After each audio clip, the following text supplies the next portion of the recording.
Unbelievable, 100,000 subscribers. I cannot believe we got to this point. James spent a good year trying to get me to start a channel. I'm like, dude, I'm a boring accountant. No one's gonna wanna watch. And 100,000 subs later, I appreciate all of those that have supported me along the way. It's been a blast. And let's just keep going and see what we can do next. Speaking of James, he's obviously been a huge support, a huge boon to the channel. That's an understatement.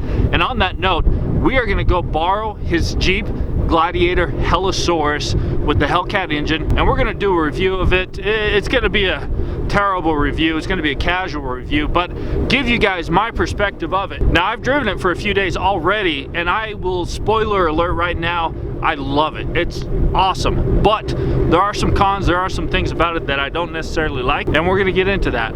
But first, I got a question for you guys. Have you ever seen a purple Shelby GT350 do donuts?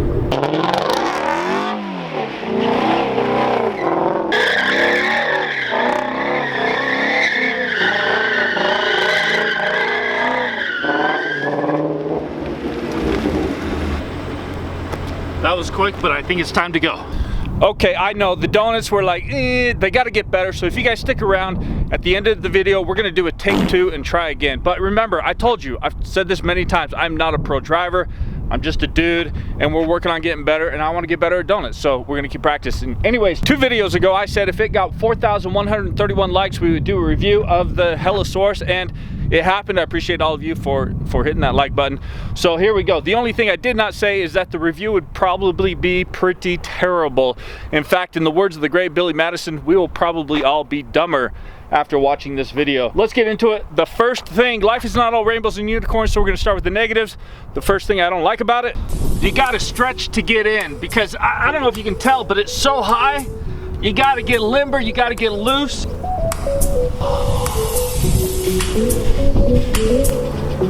Before you even try to get in. Now that being said, it's also really cool how high and lifted it is. In fact, later, we're gonna drive over myself just to prove how, no, we're not gonna do that. We're gonna drive over you guys to prove how lifted it is. Let's get out before I die. All right, let's go. Yeah.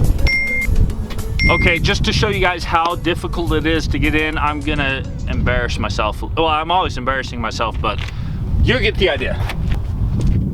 Come on, baby.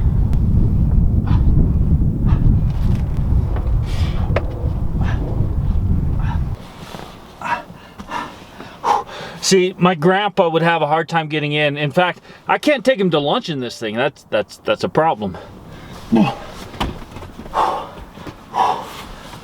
Hang on, hang on. All right, all good though, all good. All right, now that we're inside, I don't want to have to get back out and get back in, so we're gonna stay here for a second. But one of the things that I honestly, most truthfully dislike the most about the Jeeps and the Gladiator, the Wranglers, is it is small inside. Legit, there's not a lot of room here.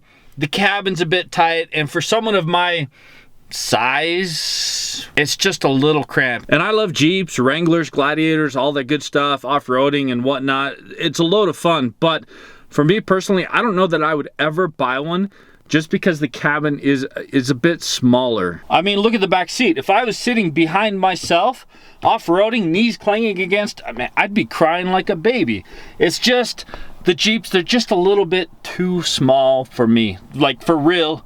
Legit, that's one thing I really don't like about Jeeps. Now I know some of you are saying, as I try to get out of the back seat here, I would obviously never be sitting behind myself while driving, but you got to remember, I got family bigger than me, I got friends bigger than me, so yeah, there's a chance I could be behind someone quite large, or someone quite large could be behind me, and that doesn't work. Now, one thing I absolutely love about this Jeep or any vehicle that has this feature, the remote start. How just glorious. It's awesome. Now, while we're driving to a spot that I want to show you where I run into problems with this car at work, I want to mention one thing. The handling in this vehicle it's a lot of work. Obviously, it's meant for off-road and so forth. So road trips or even just freeway driving, you got to have both hands on the wheel. You got to pay attention. You got to keep it flowing in the right direction and just be engaged into what you're doing, which is not what I'm doing right now, but you know, it's not my car, so I'm sure we'll be fine. Now, that being said, if you do happen to like run over something in this vehicle, you'll be fine.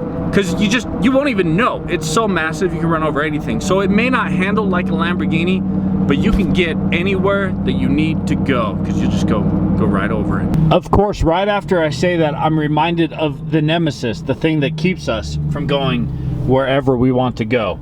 I'll show you better in a second. Okay, right here. This is not the best example, but it's good enough. Look at the clearance, 9 feet 6 inches. You see, it barely fits in garages that have a 9 foot 6 inch clearance. And the garages at my office, they're much lower. I cannot fit this in the garages at my office, which means I cannot take this beast to work and park it in the parking garage, which has been a problem. So I've just had to like find a field nearby and just plant it in the middle of the field. It works. By the way, did you guys catch what I did there? The roof is off. Yes, it's a truck and there is no roof. If you know me, you know I love convertibles and open top vehicles. I think that's because I have some like claustrophobia, but regardless, it's awesome. I love being exposed to the elements. And more than this roof comes off, you guys all know like the whole cabin can be opened up. Bits and pieces can come off and you can be fully exposed to the environment, which is what it's about. Although it's like literally 35 degrees right now, so it is not ideal time for that. By the way, you want to hear something awesome?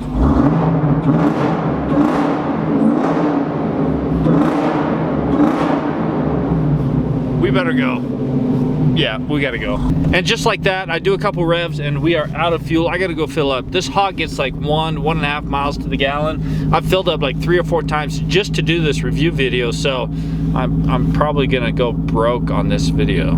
Hello, gas station, my good friend. James hasn't done an edit like this in a long time, so we're gonna do it in his honor.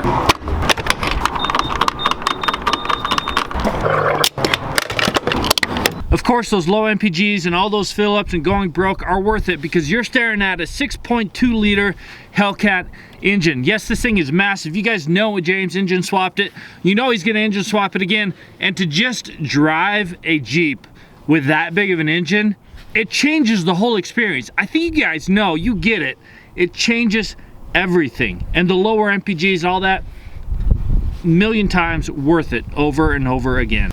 I don't know if that actually made sense, but you guys get what I mean. It's awesome. The other thing that's awesome about this, and not just awesome, but awesome, is it's massive. It's got 42s, it's lifted, it's just a beast, it's huge. And it may be small on the inside, which you guys know I don't really like that much, but the outside, it's huge. And because of that, it can run over anything, which I'm gonna demonstrate right now. Unfortunately, I wasn't run over earlier in this video, which, by the way, never lay under your vehicles. I'm a professional and I had security measures in place. So do not lay under your vehicles. Obviously, that is a safety hazard and not a good idea. And by the way, check this out. Someone was doing donuts here. These are obviously not mine. I was somewhere else in Canada, but props to whoever did this, respect. And when I say anything, I mean like this massive parking curb here. And you guys, yeah, we're gonna run over you guys. You're gonna be okay. Shouldn't promise. I think you're gonna be okay. Hang tight. I believe in you. You can do it.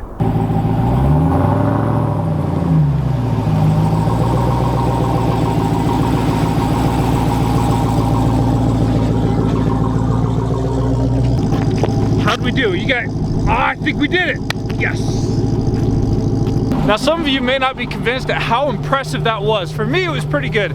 But for those of you not convinced, I can't blame you, but I did warn you at the beginning of the video that this review would probably be pretty terrible and we'd be dumber by the end of it. So if that's the case, then I have succeeded. Also, one more thing, the most amazing thing about this Jeep, it's purple. It's so good looking. I would argue it's the best looking Jeep Gladiator in the world. You can let me know in the comments below if you disagree or agree, but regardless, I think it looks amazing. We are out of time. I promised donuts. We're not gonna get to the donuts because I have a family obligation right now. Dinner, I gotta eat dinner. So I gotta go do that, but I do promise we will do more donuts because I gotta get better. And James said I could do donuts in his Ford GT when it gets here, so I gotta practice so that I can perform at the level I need to with the Ford GT. Anyways, I hope you guys are doing well. Remember, go crush it, do something good, get excited for the holidays. Peace.